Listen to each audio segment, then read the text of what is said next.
जी, अस्सलाम वालेकुम। क्या हाल चाल है? ठीक ठाक हैं। आज हम बात करेंगे पीआर के बारे में। परमानेंट रेजिडेंस कार्ड जो होता है यहाँ पे जर्मनी में मिलता है। हम बात करेंगे आज सिर्फ जो ऑसबिल्डिंग के बाद आप कब जो है वो परमानेंट रेजिडेंसी के लिए या नीदरलासुंग एर्लॉबनिस के लिए जो है वो आप अप्लाई कर सकते हैं। जर्मन ज़ुबान में इसको नीदरलासुंग एर्लॉबनिस कहते हैं।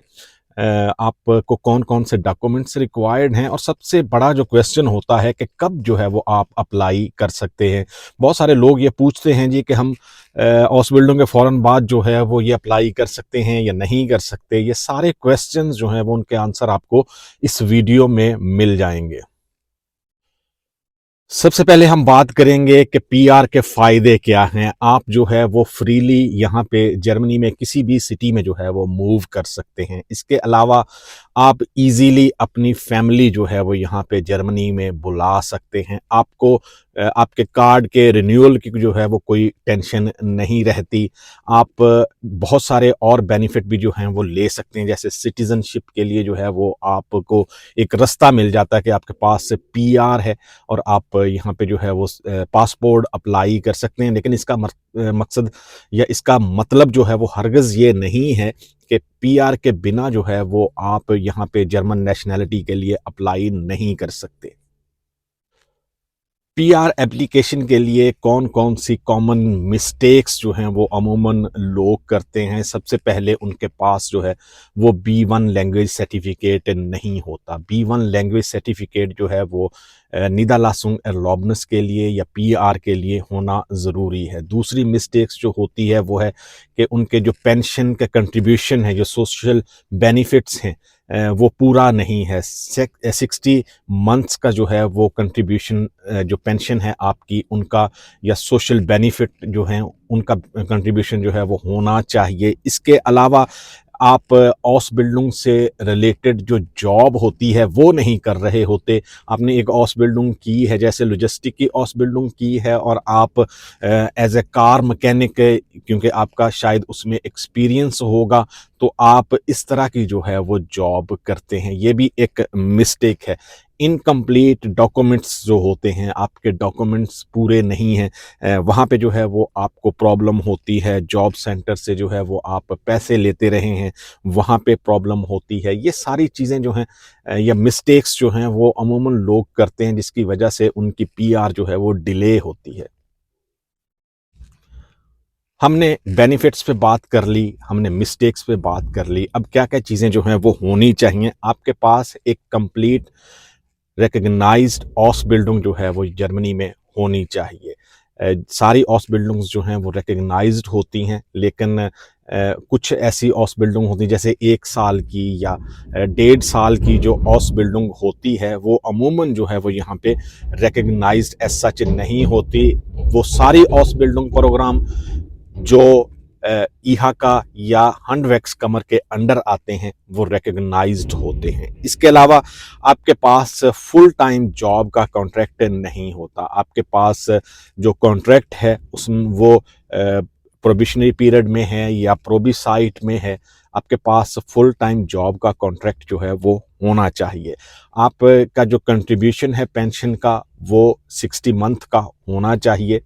हम लास्ट पे बात करेंगे कि किस तरह जो है वो हाउस बिल्डिंग का टाइम इसमें काउंट होता है या नहीं होता। ये हम लास्ट पे जो है वो टॉपिक में डिस्कस करेंगे। इसके अलावा आपके पास बी1 लैंग्वेज सर्टिफिकेट होना चाहिए।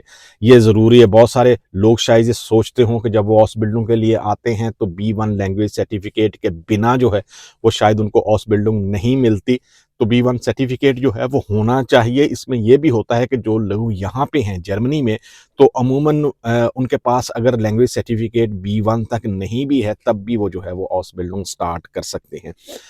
नो क्रिमिनल रिकॉर्ड, यहाँ पे फ्यूरिंग सॉइकनिस जो है वो मिलती है आपको। जो है वो ये एक्चुअली में जो है वो जो ऑफिस है वो खुद लेता है। पुलिस रिकॉर्ड जो है वो क्रिमिनल रिकॉर्ड आपका खुद लेता है पुलिस से जो भी ऑफिस होता है ऑसलैंड बिहर्डी।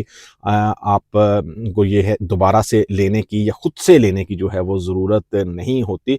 लेकिन अगर आप इसको लेना चाहते हैं तो सोशल ऑफिस जो आपका है वहाँ पे आप इसको एप्लीकेशन को सबमिट कर सकते हैं। आपको पे करना पड़ेगा और आपका जो फ्यूरिन सॉइगनेस है वो आपके घर पे जो है वो आ जाएगा। इसके अलावा आपके पास वैलिड रेजिडेंस परमिट होना चाहिए। फिक्शियोन बिशाइनिगुंग या इस तरह की चीज़ जो है वो ना हो, या डुलडुंग जो होती है वो ना हो। आपके पास वैलिड जो है वो रेजिडेंस परमिट होना चाहिए। हेल्थ इंश्योरेंस और इनफ इनकम जो है वो आपकी होनी चाहिए। अब इनफ इनकम जो है वो कितनी होनी चाहिए? अगर आपके पास आप सिंगल हैं और 2200 यूरो कमा रहे हैं और आपका रेंट भी इतना ज़्यादा नहीं है, आप शेयरिंग में रहते हैं, लेकिन आपके पास जो रेंट एग्रीमेंट है उसमें आप हैं, आपका नाम है, और आप इतनी अगर सैलरी भी हो आपकी, तो तब भी जो है वो आप पीआर के लिए जो है वो अप्लाई कर सकते हैं। पीआर अप्लाई करने के लिए आपको कौन-कौन से डॉक्यूमेंट्स जो हैं वो चाहिए होते हैं? सबसे पहले आपके पास पासपोर्ट होना चाहिए। दूसरा, आपके पास ऑफन हाल टिटल जो है या रेज़िडेंस परमिट जो है वो होना चाहिए। आपके पास ऑसबिल्डिंग सर्टिफ़िकेट होना चाहिए, क्योंकि ये वीडियो जो है वो उन लोगों के लिए है जिन्होंने यहाँ पे ऑसबिल्डिंग की है और उसके बाद वो कैसे जो है वो पीआर के लिए अप्लाई कर सकते हैं। आपके पास जॉब कॉन्ट्रैक्ट होना चाहिए फुल टाइम का। इसके बाद आपके पास सैलरी स्लिप्स जो हैं वो होनी चाहिए। बेटर है कि 6 मंथ की हो, लेकिन 3 मंथ जो है वो इनफ होता है।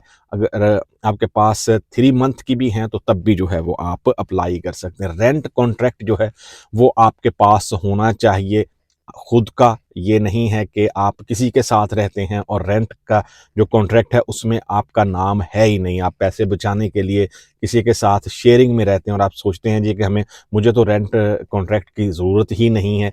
रेंट कॉन्ट्रैक्ट होना चाहिए और उसको फमीटर बिशाइनिगुंग भी कहते हैं। उसमें आपका नाम होना चाहिए, कितना कंट्रीब्यूशन आप करते हैं रेंट पे करने में। अकेले रहते हैं तो डेफ़िनेटली जो है वो सारा रेंट आप ही देते होंगे, लेकिन अगर आप किसी के साथ रहते हैं शेयरिंग में, तो उसमें ये होना चाहिए कि कितने पैसे जो हैं वो आप रेंट के लिए पे करते हैं। इसके साथ हेल्थ इंश्योरेंस का प्रूफ जो है वो आपके पास होना चाहिए। हेल्थ इंश्योरेंस का प्रूफ ये नहीं है कि आपके पास हेल्थ कार्ड होना चाहिए। ये होता है कि जी आपने कितनी जो है वो कंट्रीब्यूशन की है, सोशल बेनिफिट्स जो होते हैं, इसका रिकॉर्ड जो है वो आप यहाँ पे ऑनलाइन ले सकते हैं। रेंट फॉर लॉफ इसको कहते हैं। आप ऑनलाइन जो है वो इसके लिए रिक्वेस्ट करते हैं और आपके घर पे जो है वो ये पेपर पहुंच जाता है कि कितने कब आपने जो है वो यहाँ पे अपनी रेंटे जो है या अपनी पेंशन जो है वो पे करना शुरू की, और अब तक जो है वो कितनी आप पे कर चुके हैं, ये आपके पास पेपर जो है वो होना चाहिए। लैंग्वेज सर्टिफिकेट आपके पास होना चाहिए, और जो लैंग्वेज सर्टिफिकेट होगा उसमें आपके ये लेज़न, श्राइबन और होगन के जो टाइल होते हैं वो होने चाहिए। बहुत सारे जो है वो लोग सर्टिफिकेट किसी ऐसे इंस्टीट्यूट से ले लेते हैं जो एक्चुअली ऑस्ट्रेंडर बिहॉर्डी जो है वो उसको एक्सेप्ट नहीं करता। अब क्वेश्चन होता है जी कि लोग जो हैं वो यहाँ पे ऑसबिल्डिंग वीज़ा पे आए हैं आर्टिकल 16A पे, उनके पास रेजिडेंस कार्ड है यहाँ पे, लेकिन कुछ जो ऑफिसेज हैं या कुछ सिटीज़ में ये ऑसबिल्डिंग का टाइम जो है वो आपका कंसीडर नहीं होता। ये याद रहे, ये कॉमन है यहाँ पे जर्मनी में। अगर आप सिटीजनशिप के लिए अप्लाई करेंगे तो जो ऑसबिल्डिंग का टाइम है आर्टिकल 16A वीज़ा पे वो कंसीडर होता है 100%। ऑसलैंडर बिहॉर्डी जो है वो उसको डिनाई नहीं करता। ये हर जगह पे यहाँ पे जर्मनी में कॉमन है।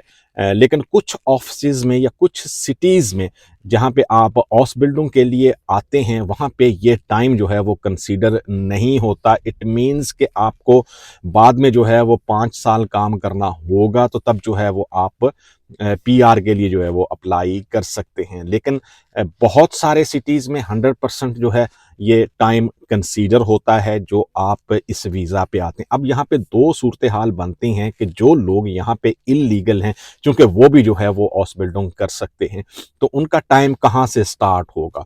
उनका टाइम उस वक्त स्टार्ट होगा जब वो यहाँ पे लीगल होंगे और उनके पास ऑफन हाल टिटल या रेजिडेंस कार्ड होगा। पहला रेजिडेंस कार्ड जब मिलेगा उस वक्त जो है वहाँ से उनका टाइम जो है वो काउंट होगा पीआर के लिए।